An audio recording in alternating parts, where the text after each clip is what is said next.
আসসালামু আলাইকুম বন্ধুরা, আশা করি তোমরা সবাই ভালো আছো আর আমিও ভালো আছি।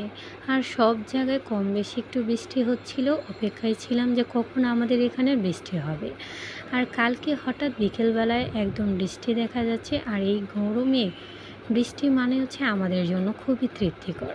তোমরা দেখতেই পাচ্ছ। আর পাখিগুলো এই বৃষ্টিতে আমার ঘরে আশ্রয় নিয়েছে, দেখতে খুব ভালো লাগছে। আর হঠাৎ বৃষ্টি পেয়ে তাই ভাবলাম দুপুরে খিচুড়ি কেন না, কারণ বৃষ্টি পেলেই আমাদের একটা সুযোগ পেয়ে যাই যে আমরা দুপুরের খাবারে খিচুড়ি রান্না করি। অনেক দিন ধরেই প্ল্যান করছিলাম যে খিচুড়ি রান্না করব। যে প্রচণ্ড গরম পড়েছে তার জন্য আর রান্না করা হয়নি, তাই আর হঠাৎ যেহেতু আজকে বৃষ্টি, তাই ভাবলাম এই বৃষ্টিতে খিচুড়ি রান্না করা যাক।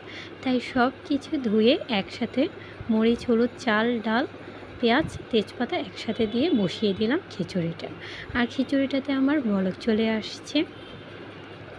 বলক চলে আসলে আমি এখন কাঁচামরিচ আর মিষ্টি কুমড়াগুলো দিয়ে দিলাম। আর খিচুড়ির সাথে রান্না করব হচ্ছে মুরগির মাংস ভুনা। তাই আমি এখানে কতগুলো মুরগির মাংস নিয়েছি, হাড় সহ মুরগির মাংসগুলো নিয়েছি। আমি মুরগির মাংসটাও খিচুড়ির মতো সব কিছু মিক্স করে একবারে বসিয়ে দিচ্ছি। খিচুড়ির সাথে গরুর মাংস হলে তো কোনো কথাই নেই, বাট আমি মুরগির মাংস রান্না করেছি, কিন্তু কয়েকদিন পরে তো কোরবানির ঈদ, আমরা সবাই শুধু গরুর মাংস খাবো দিনে রাতে, তাই মুরগির মাংস দিয়ে রান্না করলাম। মুরগির মাংসটাতে আমার বলক চলে এসেছে, আমি নাড়াচাড়া করে দিচ্ছি। আমার খিচুড়ি খুবই ফেভারিট, আর আমার ফ্যামিলিরও। মুরগির মাংসটা একদমই আমার শেষের দিকে, তেল চলে আসছে, মুরগির মাংসটা একদমই আমার হয়ে গিয়েছে।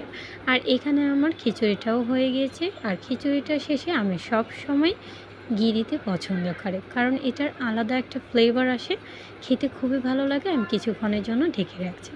আমার খিচুড়িটাও হয়ে গেছে। আশা করি তোমাদের সবার কাছে আমার এই ভিডিওটা খুবই ভালো লেগেছে। নেক্সট ভিডিও দেখার জন্য আমন্ত্রণ রইল। আল্লাহ হাফিজ।